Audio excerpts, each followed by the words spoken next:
Hi guys, I'm back. Part 2 to ng New Star branch. Eto't iikot tayo muli at itong nakikita nyo ngayon so far ay ito yung mga lagay ng mga yelo, yung mga nagtitinda ng mga ice cream, alam nyo yun. At kamumura at iba-ibang sizes niya and different colors at kagaganda naman. Pakitingin na lang mga mata. And then ito yung sikat na parang rattan version na plastic na lagay ng mga laundry, ng mga damit, etc. Stop sa mga bata, ganyan. And then ayan, napapunta tayo sa mga hanger. Mga hanger dito may klase, may class B, class C, alam nyo yun. And then itong hawak ko ay ang napakakit na kulay na palinis ng banyo. Siyempre kailangan natin maglinis ng banyo, diba? May mga nagigitata. Anyway, so ayan, iba-ibang klase ng palinis ng banyo. Walis na merong dustpan na maliit, and ito hinawakan ko yung tambutso. Anong tambutso? Naging tambutso. Yung pang ano ng poops para hindi magbara. So anyway, so ayan, mura lang din yung pang bomba ng poops na yan. And then itong pink na hawak ay mura lang din. Uso-uso ngayon yan yung parang plastic na walis. Anyways, ang may mahaba, may maiksi, may ibang kulay, walis tambo. So mamahilig magwalis tambo. Marami din dito sa New Star na walis tambo. May makapal, may manipis. So, ayan naman yung presyo. Pakilakihan na lang, guys. Sorry naman. Anyways, ayan, hinawakan ko tong green at tinemo ko pa. At gusto ko nga sana bilhin parang ang ganda niyang iwalis. Alam niyo yun. And ang gaganda ng color. Very bright. Tingnan niyo naman, yellow, green.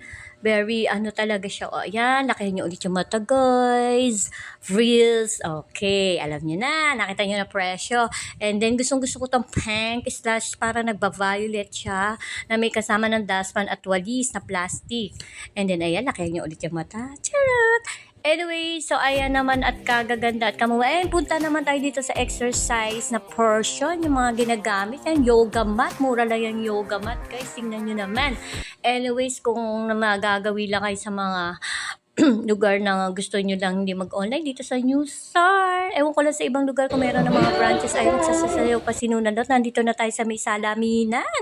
And then, iba-iba din choices. May oblong, may rectangular, may square, may pang CR, ayan, iba-ibang shape, may mga iba-ibang color. And take note, mura din po ang mga tinda. Ayan po, lakihan nyo ulit yung mga mata nyo. Chara. And then, ito yung waistling. Ano ba yan? Yung parang nilalagay sa gitna ng ang belly, tapos sasayo kaya. Tapos something, ewan ko ba? So, ayan naman. And then, yan, knee support. Hindi ko alam kung pang jogging ba yan? So, whatsoever. Ayan, mura lang din yung prices. Ayan, yung mga pang-exercise. Nandito tayo sa Porsche. Marami din kayo pagpipilian. Parang nandito na din halos lahat. Anyway, so ayan naman na tayo mga pamaypay, panlinis. Ayan yung mga needle and thread. Ano nga Tagalog sa needle and thread? Ayan, ayan yung mga ginagamit sa Ayan, ano tawag yan, guys?